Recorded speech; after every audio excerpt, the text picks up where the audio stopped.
La revue de presse avec Lady Polony. Natacha, bonjour Natacha. Bonjour Thomas, bonjour Julie, bonjour à tous. Alors ce matin, en une de vos journaux, on a une barbe, des cheveux peroxydés et des sourcils. La barbe, c'est en une de l'Humanité face aux impostures libérales. Marx, penseur capital. Le blond peroxydé, c'est Geert Wilders en une de Libération. Pays-Bas, facho devant. Et puis sinon, ailleurs, c'est plutôt François Fillon. Le Parisien, affaire Fillon, les dernières découvertes des enquêteurs. Le Monde, impôts, retraite, État, les coupes de Fillon. On commence avec la crise, avec la Turquie. Mais oui, crise ouverte, titre Le Figaro. Mais suivant les journaux, on insiste soit sur le choix des Pays-Bas de refouler les ministres turcs, ça c'est le cas du Monde, de Libération, ou sur les provocations de Recep Erdogan, accusant de nazisme l'Allemagne et la Hollande, ça c'est pour Le Figaro.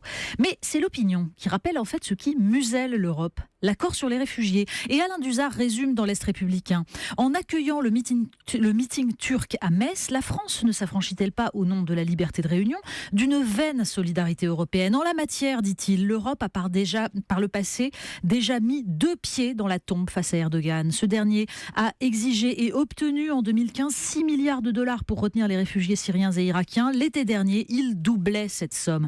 Un marché de dupes, écrit Alain Duzard, car au moment où les candidats populistes montent dans les sondages, il menace implicitement et avec un cynisme suprême d'ouvrir les vannes de ces camps de migrants. La campagne électorale, c'est chez nous, ça continue. Ah oui, le spectacle continue. Oui, c'est au tour du Parisien de publier des révélations, les versements des enfants Fillon, donc sur le compte de leurs parents. Alors cruellement, le journal ressort des extraits d'interviews datant de 2012. François Fillon regrettant de ne pas pouvoir rouler dans une belle bagnole. Les électeurs ne le comprendraient pas, dit-il.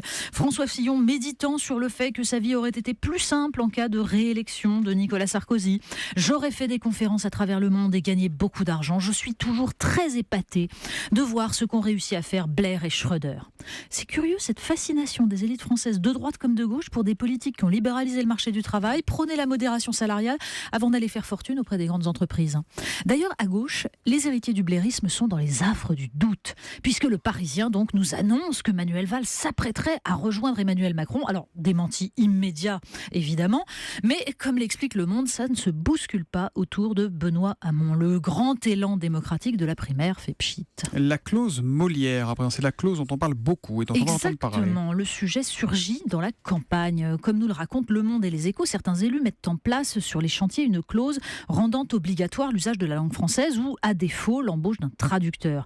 Une façon détournée de lutter contre l'abus de travailleurs détachés. Mais une députée européenne LR, Elisabeth Morin-Chartier, co-rapporteure du projet de révision de la directive sur les travailleurs détaché, prévient contre le piège du repli nationaliste.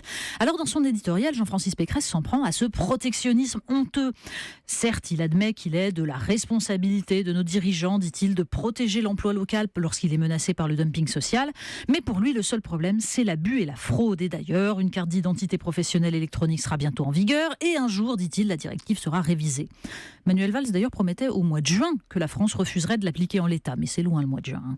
Quelques pages plus loin, toujours dans Les Échos, une pleine page sur la pénurie de main-d'œuvre dans les pays de l'Est. Oui, le taux de chômage est de 3,4% en République tchèque, mais le taux d'emploi vacant est de 3,1%. En 2016, le nombre de travailleurs partis à l'étranger a augmenté de 17% par rapport à 2015.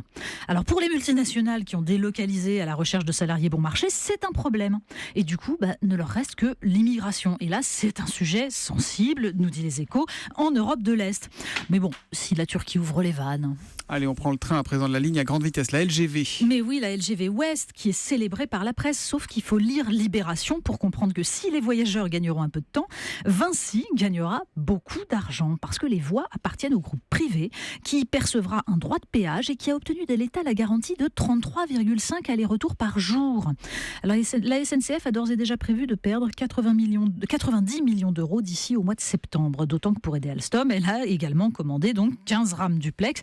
C'est le contribuable qui renflouera. On termine avec une nouvelle tendance, c'est ça ? Oui, une nouvelle mode. Alors, ça vaut tout de même une double page dans Libération. Des anonymes qui montent sur scène pour lire des extraits de leur journal intime. Alors, vous savez, ces quelques phrases pathétiques qu'on a griffonnées sur le coup du premier émoi amoureux, puis du deuxième une semaine plus tard. Le but de tout ça, c'est de faire rire tout en s'abîmant dans la contemplation de son petit moi, puisque de toute façon, aujourd'hui, rien d'intime ne doit rester intime. On appelle ça d'ailleurs des soirées mortified. Mortification donc. Bon, ça dit, quand c'est écrit par Gérard Davet et Fabrice Lhomme et que c'est titré « Un président ne devrait pas dire ça », ça fait un tabac en librairie. Hein. Bon, la mortification, elle est pour les électeurs. La revue de presse de Mademoiselle Râleuse, comme on le lit sur votre t-shirt aujourd'hui. Si vous le regardez sur je m'exprime. Oui, il y a marqué Mademoiselle Râleuse et en petit non, je m'exprime. Voilà Natacha Polony qui s'exprimera également demain avec nous à 8h30 sur Europe 1. À demain. À demain.